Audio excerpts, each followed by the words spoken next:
Media మిత్రులందరికీ నమస్కారం. ఈ రోజున ఎస్ఎల్బిసి టన్నల్ దగ్గరికి గౌరవ సహచర మంత్రి ఇరిగేషన్ మంత్రి ఉత్తమ్ కుమార్ రెడ్డి గారు, నేను, నాతో పాటుగా వంశకృష్ణ గారు, చీఫ్ సెక్రటరీ గారు, అట్లాగే అరవింద్ కుమార్ అందరూ కూడా మళ్ళీ ఒకసారి దీనిపైన ఇక్కడికి వచ్చి సమీక్ష చేసే కార్యక్రమం చేయడం జరిగింది. సరే, నిన్న మొన్న పురోగతి అనేది చాలా ఉంది.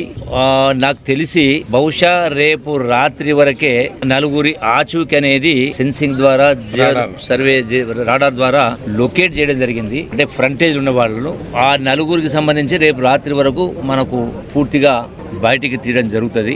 రెండవది, మిగతా నలుగురు ఆ యొక్క టీబీఎం మిషన్ ఫ్రంటేజ్ లో ఉన్నారు. సో దానికి సంబంధించి వాళ్ళ అక్కడ 24 అడుగుల మేర బురద మట్టి అట్లాగే ఉన్నది. దానికి ఇంకొక రోజు ఎక్కువ సమయం పట్టొచ్చు. అయితే ఆ టీబీఎం మిషన్ మొత్తం కట్ చేయాల్సి వచ్చింది. అంటే సుమారుగా 450 అడుగుల సుమారుగా నిడివైనటువంటి మొత్తం ఆ మిషనే టన్నల్ ఎంత వెడల్పు ఉంటుందో అంత లోపలికి ఉన్నది టోటల్గా, అంటే అంత లెంత్. సో వాటిని కట్ చేయడం అనేది చాలా వరకు ఆ పార్ట్ కాడికి ఏదైతే కొట్టుకొచ్చిందో ఆ మిషన్ కటింగ్స్ అనేది పెద్ద ఎత్తున పని జరిగింది. అట్ సేమ్ టైం ఎక్కడైతే ఆ నలుగురి ఆచూకీ పలానా దగ్గర అంటే ఉన్నట్టుగా గుర్తు జరుగుతుందో అక్కడ సపరేట్ గా అక్కడ మాన్యువల్ గా మనుషుల ద్వారా కూడా మళ్ళీ తవ్వడం జరుగుతూ ఉంది. కొంత తవ్వడం కూడా జరిగింది. అది బహుశా రేపు మధ్యాహ్నం సాయంకాలం వరకు అది పూర్తయితే మనకు ఒక రిజల్ట్ అనేది వస్తుంది. రెండవది, లోపల ఏదుందో దాన్ని చేయాలన్నప్పుడు దానికి పెద్ద ఎత్తున అడ్డంకులు ఉన్నవి.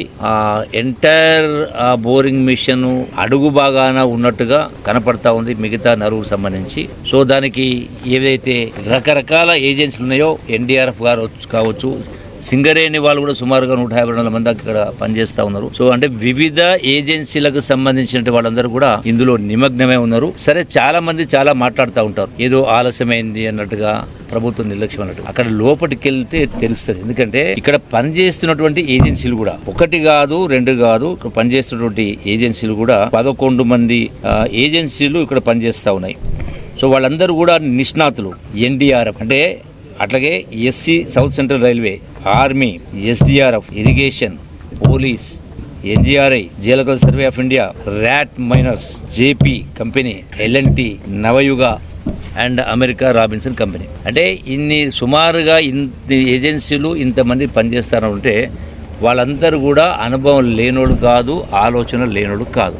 జరిగినటువంటి సంఘటన తీవ్రత కావచ్చు, ఆ లొకేషన్ కావచ్చు, ఆ మిషనరీ అడ్డుపడ కావచ్చు, బురద కావచ్చు, నీళ్లు కావచ్చు, అంటే ఇంత క్లిష్టమైన పరిస్థితుల కారణంగానే ఆలస్యమైంది తప్ప ఎక్కడ కూడా ఇంతకుముందు కొందరు మిత్రులు కూడా బీజేపీ మిత్రులు మాట్లాడక తెలిసింది.